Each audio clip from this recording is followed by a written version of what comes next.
চীন এমন একটি দেশ যা আজ পর্যন্ত স্বাধীন বাংলাদেশের আভ্যন্তরীণ কোনো বিষয়ে তারা কোনো হস্তক্ষেপ করে নাই। অনেকে বাংলাদেশকে কিছু না দিয়েই, বাংলাদেশ থেকে সব কিছু নিয়েই তারা যখন তখন হস্তক্ষেপ করেন, কিন্তু চীন তা করে না।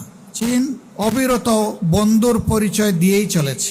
চীন বাংলাদেশ মৈত্রী সম্মেলন কেন্দ্র, এখানে বাংলাদেশের একটি টাকাও নাই, পুরাটাই চীনের উপহার। তারা এই হলটার নাম পাল্টিয়ে তাদের বাপের নাম এখানে লিখে দিয়েছিল। এটি চরম অকৃতজ্ঞতা। একটা দেশ ভালোবাসার জায়গা থেকে আমাদেরকে উপহার দিয়েছে, আর তাদের নাম নিশানাই মিটিয়ে দেওয়া হলো। আমরা সারা দুনিয়ার সভ্য সমস্ত দেশের সাথে বন্ধুত্বপূর্ণ সম্পর্ক আমরা রক্ষা করতে চাই, কিন্তু একটা কথা খুবই পরিষ্কার, আমাদের ঘাড়ের উপর আমরা কারো আধিপত্য মেনে নেব না। আমাদের যুব সমাজ একদম এটা সহ্য করবে না। তারা বুক উঁচু করে বাঁচতে চায়, বিশ্বের বুকে পরিচয় দিতে চায়, আমি একজন গর্বিত বাংলাদেশী। প্রিয় বন্ধু অ্যাম্বাসেডর ইয়াওয়ানকে আমি অনুরোধ করব, তিনি বন্ধুত্বের নিদর্শন হিসেবে আজকে যেই মাঠে এসেছেন, যেই প্রতিষ্ঠানের মাঠে, এখানে তিনি কোয়ালিটি একটা উপহার দেবেন। এটা হবে শিক্ষা বিকাশের জন্য, আমাদের সন্তানদের জন্য। সেটা তিনি কি করবেন, প্রয়োজনে আমরা তার সাথে পরামর্শ করব, বিদ্যালয় কর্তৃপক্ষ পরামর্শ করবে। এই উপহার যদি আমাদের ভাই বোনদের ঈদের দিনে একটু খুশির ঝিলিক তাদের চেহারা এনে দেয়, এটি হবে আমাদের বড় পাওনা। ভাই বোনেরা, আপনাদের জন্য কতটুকু করতে পারবো জানি না, তবে সর্বক্ষণ আপনাদের নিয়ে চিন্তা করি, এই কথা বলতে পারি, আপনাদের কল্যাণে চিন্তা করি। এইভাবে আরো কিছু কার্যক্রম সরকার আমাদেরকে যা দিবে তা আপনাদের কাছে একেবারে হুবহু পৌঁছে দেবো। এখানে আর কারো হাত পড়বে না, আপনাদের পাওনা আপনাদের কাছে পৌঁছবে ইনশাল্লাহ। এর সাথে চেষ্টা করব নিজেও কিছু যোগ করতে পারি কিনা।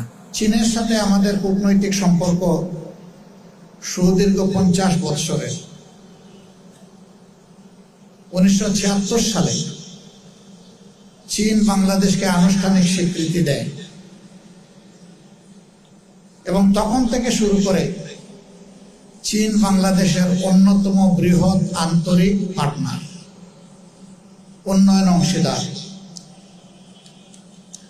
চীনের অংশীদারিত্বে বাংলাদেশে অনেক বড় বড় নিদর্শন গড়ে উঠেছে, এবং তাদের বন্ধুত্বের নিদর্শন শুধু আজকের এই গ্যাদারিং না, আপনাদের পাশেই বড় একটা স্থাপনা আছে, চীন বাংলাদেশ মৈত্রী সম্মেলন কেন্দ্র। এটা পরিপূর্ণভাবে চীনের অর্থায়নে বাংলাদেশের জন্য উপহার।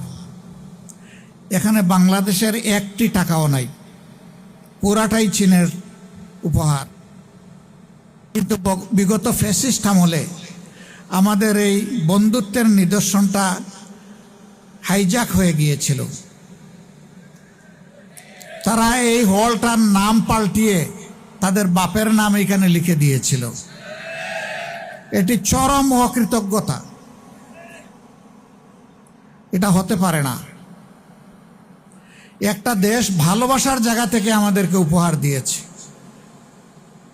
আর তাদের নাম নিশানাই মিটিয়ে দেওয়া হলো। শুধু এক্ষেত্রেই তারা এটা করেননি, সারা বাংলাদেশকেই তারা এইভাবে দখল করে নিয়েছে। আল্লাহ তাআলা 24-এর গণ অভ্যুত্থানের মধ্য দিয়ে সেই দখল মুক্ত করেছেন বাংলাদেশকে।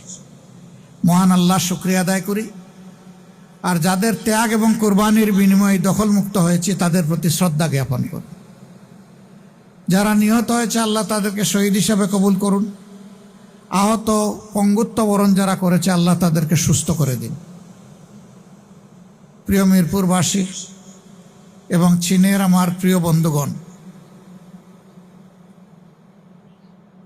চীন এমন একটি দেশ যা আজ পর্যন্ত স্বাধীন বাংলাদেশের আভ্যন্তরীণ কোনো বিষয়ে তারা কোনো হস্তক্ষেপ করে নাই। অনেকে বাংলাদেশকে কিছু না দিয়েই, বাংলাদেশ থেকে সব কিছু নিয়েই তারা যখন তখন হস্তক্ষেপ করেন, কিন্তু চীন তা করে না। চীন অবিরত বন্ধুর পরিচয় দিয়েই চলেছে। আমরা আশা করব অতীতের চাইতেও আগামী দিনগুলোতে আমাদের প্রিয় বন্ধু রাষ্ট্র চীন আরো বেশি উদ্যোগী হয়ে বাংলাদেশের মানুষের কল্যাণে তারা কাজ করবে। তিস্তা প্রকল্পের কথা মান্যবর রাষ্ট্রদূত এখানে উল্লেখ করেছেন। এটি বাংলাদেশের কান্না, উত্তরাঞ্চলের কান্না। আমরা এই কান্নার অবসান চাই, কিন্তু অতীতে এটা কেন বাস্তবায়ন হয় নাই এটা সবাই বুঝে, শিশুও বুঝে। আমরা ওই লিগেসি আর বহন করতে চাই না। আমরা এই অপসংস্কৃতি থেকে বের হয়ে আমরা জানিয়ে দিতে চাই, আমরাও স্বাধীন দেশের নাগরিক, আমাদের নিজস্ব পররাষ্ট্রনীতি আছে।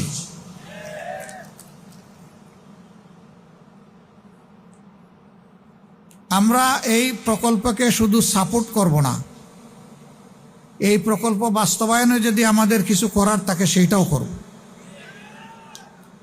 কারণ আমরা দেশের কল্যাণ চাই, মানুষের কল্যাণ চাই।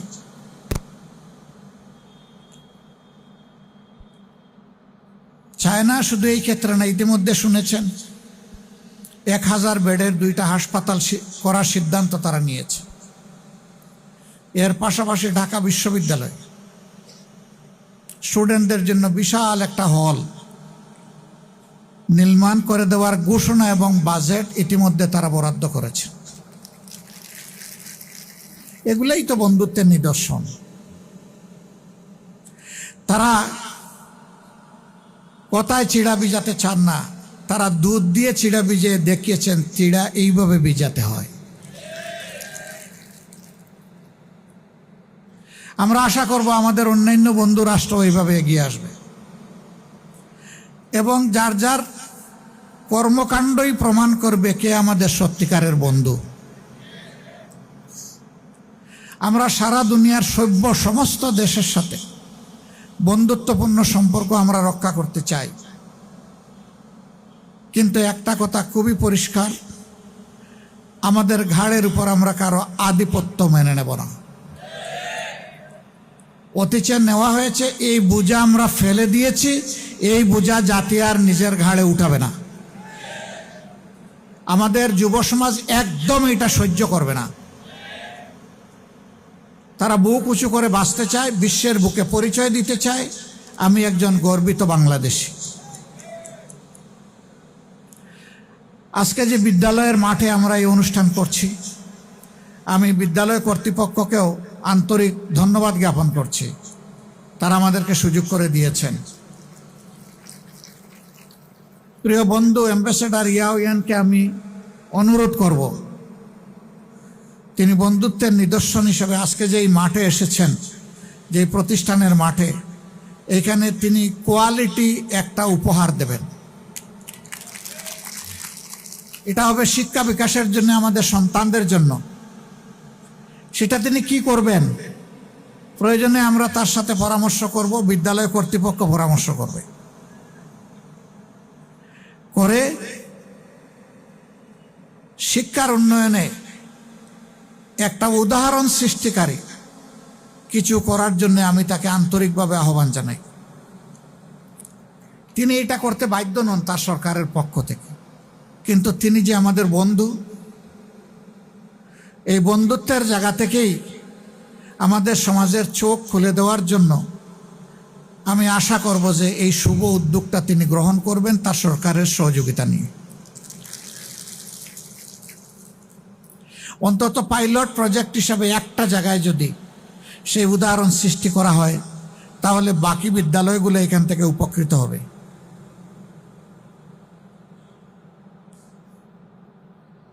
উপস্থিত সম্মানিত ভাই ও বোনেরা, এই দেখেন আরো বহু দেশ আছে, তারাও অনেকে এগিয়ে এসেছেন আমাদের প্রতি ভালোবাসা দেখিয়ে।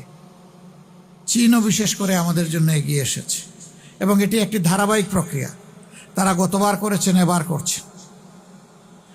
আমরা আশা করব তাদের এই উদ্যোগ আরো সম্প্রসারিত হবে এবং আমাদের এই স্বল্প আয়ের মানুষকে একটুখানি আনন্দ দিতে তারা যে শুভ উদ্যোগটা গ্রহণ করেছেন, আমি আরেকবার এলাকাবাসীর পক্ষ থেকে তাদের চীন সরকার এবং মাননীয় রাষ্ট্রদূতকে আমি আন্তরিক অভিনন্দন এবং কৃতজ্ঞতা জ্ঞাপন করছি।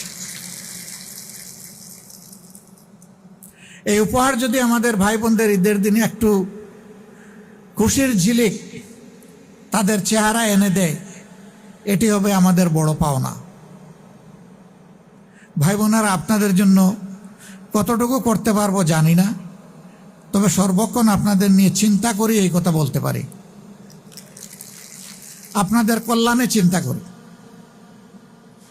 এইভাবে আরো কিছু কার্যক্রম সরকার আমাদেরকে যা দিবে তা আপনাদের কাছে একেবারে হুবহু পৌঁছে দেব, এখানে আর কারো হাত পড়বে না।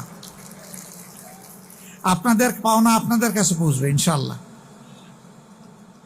এর সাথে চেষ্টা করব নিজেও কিছু যোগ করতে পারি কিনা। সরকার যা দিবে দিবে আলহামদুলিল্লাহ, আমাদেরও তো কিছু দায় দায়িত্ব আছে, সেটাও আমরা চেষ্টা করব ইনশাআল্লাহ। আপনারা আমাদের জন্য দোয়া করবেন। আপনাদেরকে এবং আপনাদের মাধ্যমে গোটা মিরপুর কাফরুলবাসীকে অগ্রিম ঈদ উল ফিতরের শুভেচ্ছা জ্ঞাপন করছি। আমাদের বন্ধু রাষ্ট্র চায়নাকে আল্লাহ তাআলা সম্মানিত করুন, বিশ্বের দরবারে তাদের মর্যাদা আরো বাড়িয়ে দিন। দুই দেশের মধ্যে সম্পর্ক আরো গভীর এবং বন্ধুত্বপূর্ণ হৃদ্যিক সম্পর্ক আমাদের গড়ে উঠুক। এই অঞ্চলের শান্তি শৃঙ্খলা, নিরাপত্তা, উন্নয়ন আমরা একসাথে কাজ করব ইনশাআল্লাহ। তাহলে এই অঞ্চল স্থিতিশীল হবে, অস্থিরতা দূর হবে, আমরা আরো কাছে আসব, আরো কাছাকাছি এসে একসাথে কাজ করব। আপনাদের সবাইকে আন্তরিক মোবারকবাদ। কষ্ট করে এসেছেন, সামান্য উপহার আমি আমার বন্ধু এবং আজকের কার্যত তিনিই প্রধান অতিথি। আমি তো আমার বাড়িতে, এটি আমার এলাকা, নিজ এলাকায় নিজ গড়ে নিজ পরিবারে কেউ কখনো অতিথি হয় না। এলাকার লোকেরা আমাকে কখনো আর আপনারা মেহমান বা অতিথি বলবেন না। আমি আপনাদের একজন হয়েই থাকতে চাই ইনশাআল্লাহ। আমি আবার আজকের কার্যত প্রধান অতিথির হাত থেকে কিছু ভাই বোনদেরকে তিনি উপহার দেবেন, বাকিটা লোকাল ভলান্টিয়ার যারা আছেন তারা আপনাদের হাতে তুলে দেবেন। আর ব্যাগগুলো প্রত্যেকটি সিটেই রাখা আছে, আপনাদের কষ্ট লাঘব করার জন্য এটি করা হয়েছে। আপনারা নিশ্চয়ই এটা সবাই নিতে পারবেন না। যারা পারবেন না, আমি আমার সহকর্মী স্বেচ্ছাসেবক ভাইদেরকে বোনদেরকে অনুরোধ করব, যারা পারবেন না তাদেরকে আপনারা একটু সাহায্য করবেন, তাহলে আপনারাও এই মহৎ কাজের একজন গর্বিত অংশীদার হবেন। ধন্যবাদ সবাইকে।